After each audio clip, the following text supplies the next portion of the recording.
Hi, if you're looking at a cruise for 26 or 27, you've probably seen the headlines. The ships are getting massive. We're talking 250,000 ton floating cities, water parks, Broadway theatres, and thousands of cabins. But here's the one thing that cruise lines don't put in their brochure. They are building bigger ships, but the world is not building bigger ports quite as quickly. In this video, I'm going to show you why the newest ship in the fleet might actually give you a worse experience. We're going to look at why a ship that is 20 years old, if it's been refurbished correctly, is often the smartest move you can make for your vacation and your wallet. So if you want to spend your time in the destination and not in a container yard or a lifeboat queue, you need to watch this.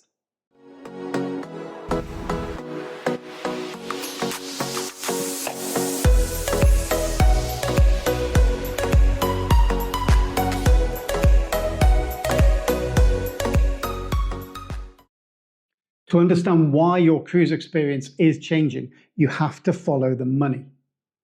The big mainstream lines, Royal Caribbean, NCL, MSC, have almost entirely stopped building small or medium-sized ships. Why? Because a 6,000 passenger ship is a cash machine. It's an ATM. It's much cheaper to run one massive engine for 6,000 people than it is to run 3 separate ships for the same number of guests. But if you look at the luxury and the boutique lines, brand new ships from lines like Explorer Journeys, Viking, or Oceania, they are intentionally staying small, usually under 100,000 or under 70,000 tons. The problem for us, the cruisers, is that the middle ground is disappearing. The big lines are building resorts.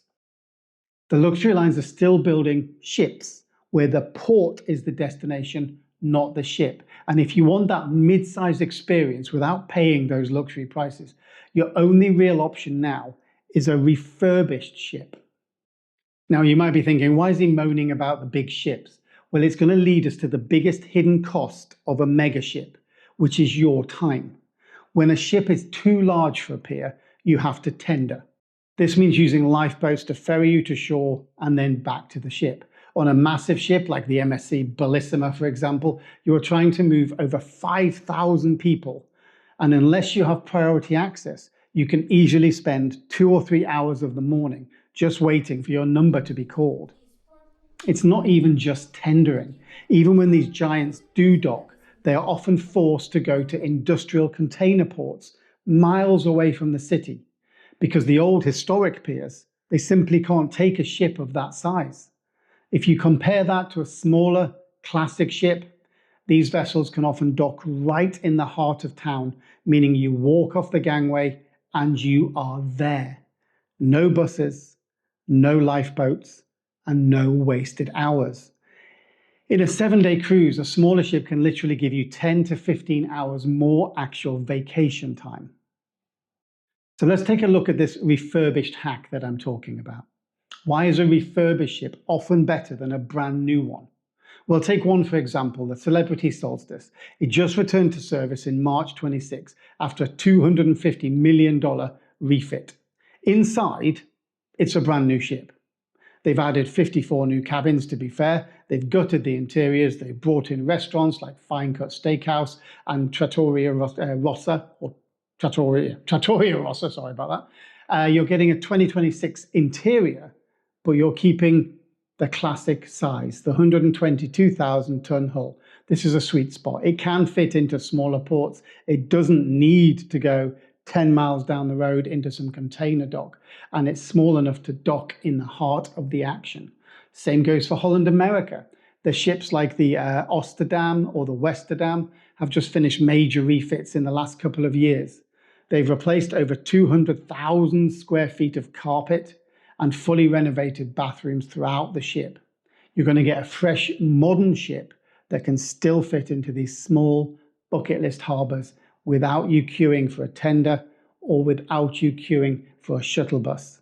Some of these megaships are even legally banned from visiting some of these harbours. So who are these for?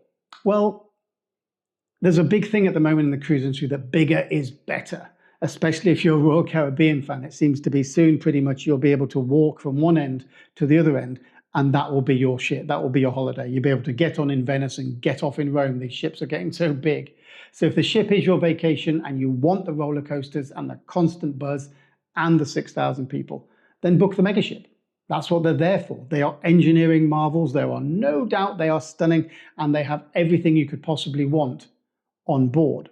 But if you are a DIY traveler, and if you actually want to see the destination and to maximize your time in those ports, then avoid the crowds and you'll need to walk off the ship directly into a local cafe. Look at the refurbished classics. In 2026, the newest ship is not always the best ship. It might be the most popular, it will definitely be more pricey, but sometimes the smartest move is to book the ship that is being reimagined to give you the best of both worlds. You get a new ship and you still get to go into the port without waiting hours for a bus or a tender or a lifeboat.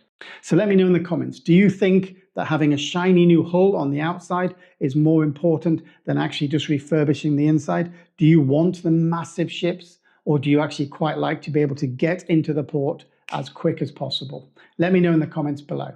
I'm Mark, this has been Bucket List Guides, and we'll see you in the next port. Thanks for watching.